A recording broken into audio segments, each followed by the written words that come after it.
With the inauguration a month from Friday, our source tonight is someone that we've wanted to talk to for a while because of how crucial his role will be in fulfilling one of the president-elect's signature campaign promises. It's like an invasion from within, and we're going to have the largest deportation in the history of our country. One major question is how Trump is going to make that happen. The president-elect himself acknowledging how hard it could be. Is it your plan to deport everyone who is here illegally over the next 4 years? Well, I think you have to do it, and it's a very tough thing to do. But you have to have, you have rules, regulations, laws. CNN's Priscilla Alvarez points out in some reporting tonight that some of Trump's deportation plans are Obama-esque. His predecessor, of course, deported nearly 3 million people in his first term, compared to the 1.5 million that Trump deported in his first term. The man who served as Obama's ICE director is the same person Trump has tapped to be his border czar. And Tom Homan is my source and joins me tonight. And Mr. Homan, it's great to have you. Thank you for being here on the program tonight, because we are closing in on the inauguration. So when it comes to this major campaign promise, you've been working on that plan. Is the plan done and ready to go at this point? No, I'm still working on it. I got the general framework written up, and I'm working with other folks on it. But by the time the inauguration happens, the plan will be baked, and we'll be ready to launch the day of the inauguration. How much of it would you say is done so far? What does that process look like? Well, look, I'm looking at the number of people that were released in the United States by this administration. I'm looking at how many of aliens have been already deported by the Immigration Court, how many are out on ATD that have orders, how many are currently in detention that have orders, and looking at what the level of the time level of some of the hearings are going to be in certain jurisdictions of the country. How many criminal aliens? We know there's over 700,000 illegal aliens with criminal convictions on the streets of this country. So that'll, of course, be a priority. So I'm looking at a lot of different data sets to figure out where and when and how we're going to do this. So how many days after Trump is sworn in before this effort to carry out the mass deportations begins? I know you said it starts on day one, but after how many days will we actually start to see that happening? Day one. Day one will be ICE officers across the country will be out on the streets. Right out of the gate, President has made it clear, and I've made it clear, the priority right out of the gate is public safety threats and national security threats. And there's plenty of them to find, right? I looked at the data under the Biden administration. The deportation of criminal aliens have decreased 74%. So we have all those folks that the Biden administration failed to deport, plus you got this over 10 million encounters on the southern border that came across. We got a lot of them to look for too. So the public safety threats are plenty, and it's going to keep us busy. You worked under President Obama, as I noted. He actually gave you the government's highest civil service award at one point in your time there. As you know, he deported a lot of people. His highest number was just over 400,000 in a year. How many do you expect to deport this time? I don't know the answer to that question because I'm not in the administration. I mean, we don't have control. I don't know what the budget is. I don't know how many. For instance, I know that ICE is $300 million in the hole right now. We need Congress to give us some money to get this done because I don't know how many resources I have. I don't know how much money I'm going to have to buy beds. I don't know how much money I'm going to have to buy transportation contracts. That's why it's imperative on Congress in reconciliation to give us money we need to do this. I think the mandate given by the American people from the election is they want this done. A majority of Americans think this is the right thing to do. A vast majority of Americans think public safety threats that are here illegally should be removed. So it all depends on the funding I get from the Hill. So you haven't gotten any briefings from people at the Department of Homeland Security right now to tell you what that looks like as far as the number of ICE agents or the number of beds available to you? No, I know the current number of beds available. I know how many agents are out there right now, but I'm looking, we need many more detention beds what are currently available. I mean, on the Trump administration, we had over 55,000 people in detention at any given day, and they're down to less than 30,000 now. So I know there's a certain amount of beds that are available, but we're going to need many more beds. The landing teams have just started working with the agencies and departments. So we'll be gathering information, a lot of information, next couple of weeks, which will help me in my planning process. How many more beds do you think you'll need?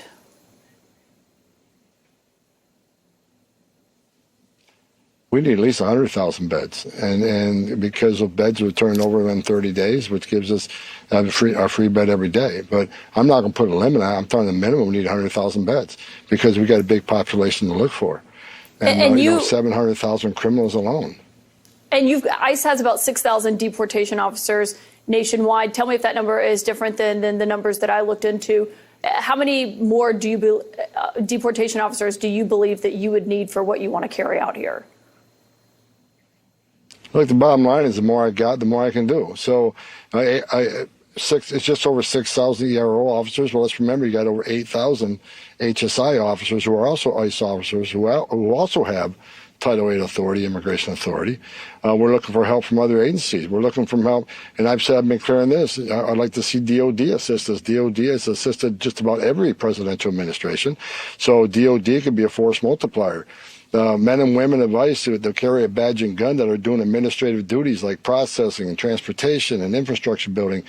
If we can get DOD to help us, that frees those badge and guns up to get to the street to arrest the bad guys. So it all depends what I have available day one, and we're working on that now. And will you ask the military for planes to help with those flights as well? Absolutely. I'll ask them for help in transportation on ground and in the air. They have a lot of planes, and you know I think this is.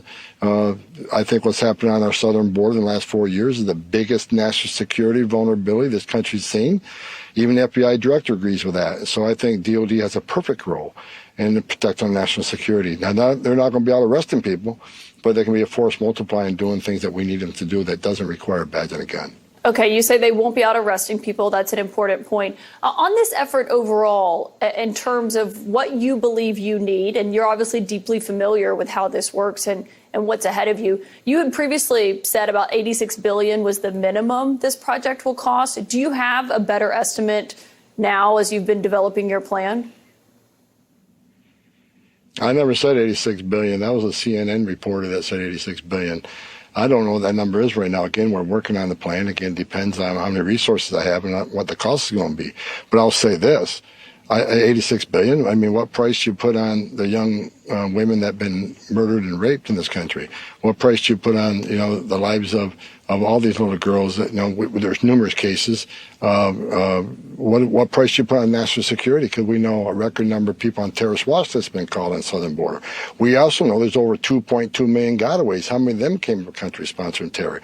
What price you put on the thousands of angel moms and dads who their children were buried by their parents because their children were killed by someone that's not supposed to be here? There's a lot of cost factor. But let me say this. This will be an expensive operation, but in the long run, it would be a huge tax savings on the American people, because right now they're spending billions of dollars on free airline tickets, free hotel rooms, free medical care. Not talking about our education system, our trauma and hospitals, and sir, that's in perpetuity. And that's in perpetuity. Well, and to be clear, I understand you'll be making that argument about why you need this money to Congress. I was just curious how much you're guessing it'll cost, because obviously, as you noted, it's going to be expensive. You're going to have to ask Congress for that money. I believe you had told Fox Business $86 billion was the estimate. $86 billion at a minimum, I said. That's a minimum. Okay, I was just quoting you. I just want to make sure that we're clear that I was quoting you correctly on what the baseline of that was. But I think in the question... You were quoting me directly. You were quoting me directly. There was also a question that was asked by a CNN reporter. Okay, got it. Yeah, obviously this is a huge interest.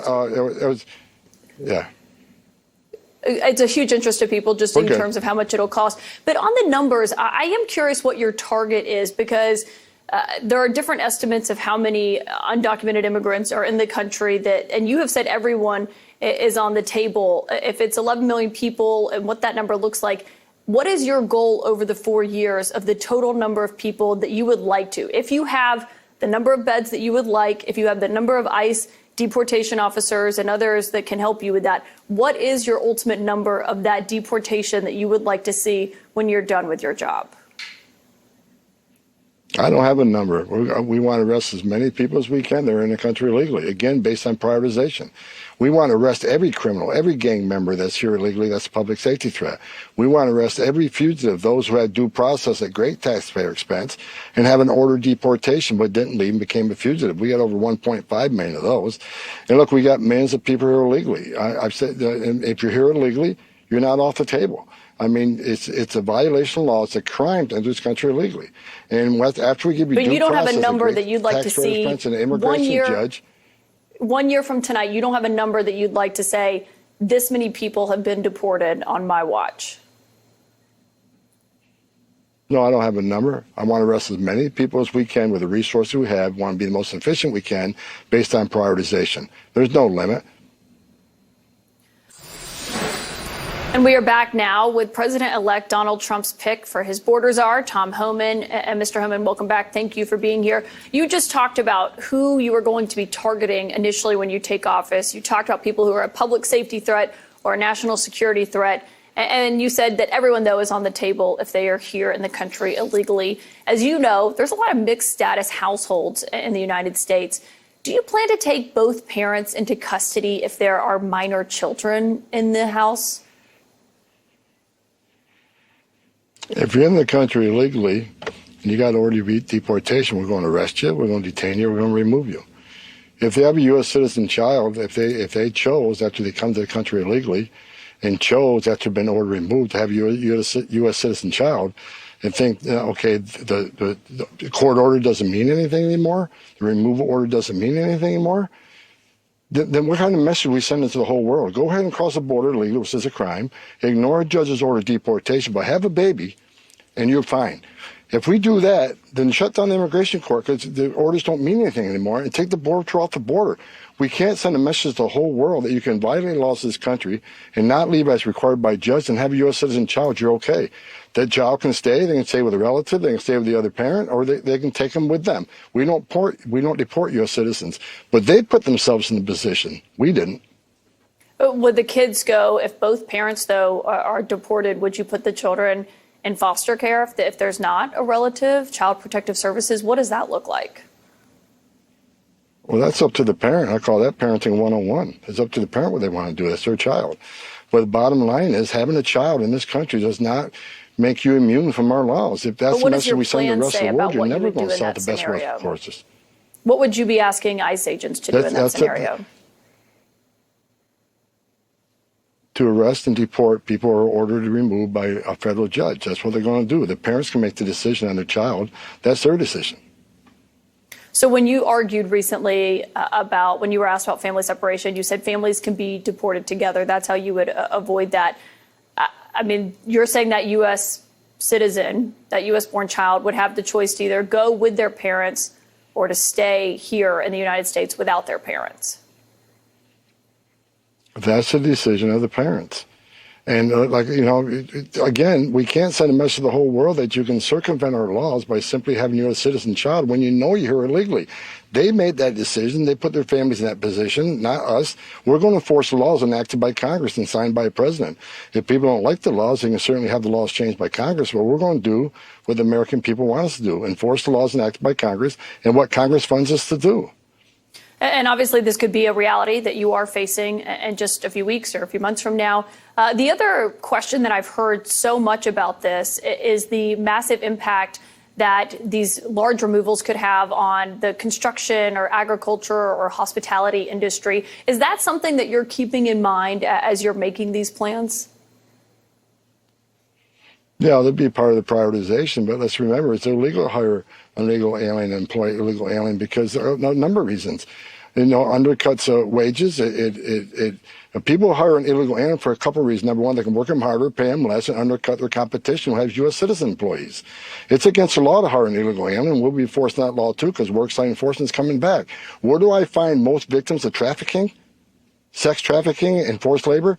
At work sites. And this administration stopped that. So if we're serious about human trafficking, both forced labor and forced sex trafficking, that's where we find the victims. That's where we save the victims. So worksite enforcement is coming back in a big way. Yeah, the worksite raids. Of course, I mean, you've seen in areas like Wisconsin, dairy farms have a lot of undocumented immigrants on their property who are working there. So that was a big question for them. The other question I had for you is that the president-elect said recently that he believes still, not a new position for him, but he believes that birthright citizenship must end. Obviously, that is no easy feat, given it is enshrined in the Constitution. But will he or anyone in his orbit direct immigration officials to stop giving out documents like passports or Social Security cards to babies who are born on U.S. soil, to parents who aren't documented? Look, I think that's up to the courts. I think it needs to be held by the Supreme Court. I kind of disagree with you. I don't think it's enshrined in the Constitution at all, not the way I read it. But then again, I'm not a constitutional scholar. We'll let the courts decide that on the birthright citizenship. I'll say this. It's a major driver, a major magnet for illegal immigration. And under this administration, you got a record number of illegal aliens have dying crossing the border. You got a record number of Americans dying from fentanyl coming across that border. You got a 600% increase in sex trafficking. So we got to stop these magnets. We got to stop rewarding illegal behavior, because that's exactly what we're doing. Yeah, of course, it's the 14th Amendment, as you know. I do have a question on what this looks like, because one thing I've heard you say repeatedly is mass deportations doesn't mean tanks going down streets or huge sweeping raids. I think of what a lot of people might have in mind. You said the idea of building concentration camps is, quote, ridiculous. We have heard other people talk about large staging facilities, Stephen Miller, for example, who you'll be working with. On this and what this looks like when it's carried out, do you have any red lines of where you do not want to go to carry out the pledge to deport mass amounts of people?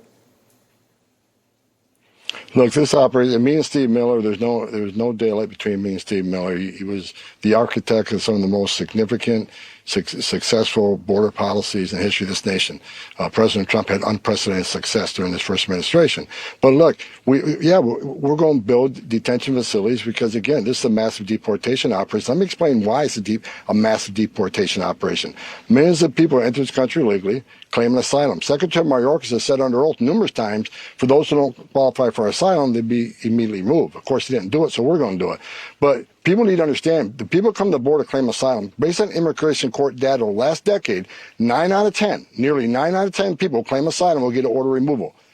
So when they lose that case, we'll give them the due process. They can make an asylum claim. We'll take them to a judge. But when a judge says they're leaving, they have to leave, because if we don't, like I said, then what the hell are we doing? Just shut down immigration court doesn't mean anything more, and take the border patrol off the border because there's no consequences. We're going to enforce the law, and to do that, we're going to have teams out throughout the country arresting these targets. We got to build detention facilities to hold these people, so we're going to remove them. But there will be a well-targeted enforcement operation. Well-targeted enforcement operation. And you said that starts on day one that Trump takes office. I do want to just revisit, though, if you want to carry out this mass deportation and you want to start it on day one, just about a little over a month from now, but you don't have a target number in mind, how does that, can you explain how that works to me? The target number is arresting as many people as we can possibly arrest with the resources I have. So, for instance, I've already discussed, we had over 700,000 illegal aliens in this country with a criminal conviction. They're priority one. These criminal gangs like Tren de Agua and MS-13, they're a priority. National security threats, they're a priority. So the goal is for ICE officers and other agencies who's going to assist them to arrest as many targeted priority aliens as possible. Here's the problem, though. In sanctuary cities, we can't arrest a criminal in the jail because they won't let us in the jail. So that forces us to go to the neighborhood, which means instead of one agent arresting a bad guy in the jail, we got to send a whole team to the neighborhood. And what happens there?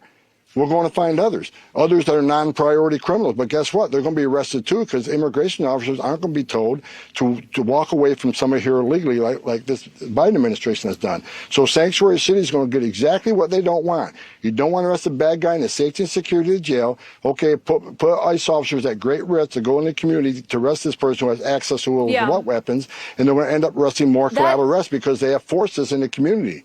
That 700,000 number, are you confident that you'll be able to deport all of those people? That's my goal. But are you confident you'll be able to complete that goal?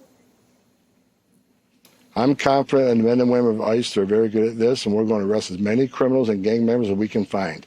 If we can't find them tomorrow, we'll find them the next day. This operation isn't going to stop. We got 4 years to do this operation, and we'll continue our focus on those with public safety threats, national security threats, then fugitives, then rest of the people who are not off the table. If you're in the country legally, you got a problem. And I would ask people, if you're in the country legally, you don't have a deportation order yet, then leave voluntarily, because if we have to be forced to issue a deportation, the court actually gives a deportation order, and we have to formally remove you. That puts a bar, a 5 to 20-year bar. You can't re-enter the country. You can't re-enter the country on a visitor visa, a tourist visa. You can have a U.S. citizen petition for you. The smart thing to do, if you haven't got a removal order in the country legally, is leave on your own. That saves a lot of hurt and a lot of harm. Tom Homan, I hope you come back and join us as we want to continue talking about this once you're officially in office. Thank you for your time tonight. Thank you for having me. And joining me now at the table.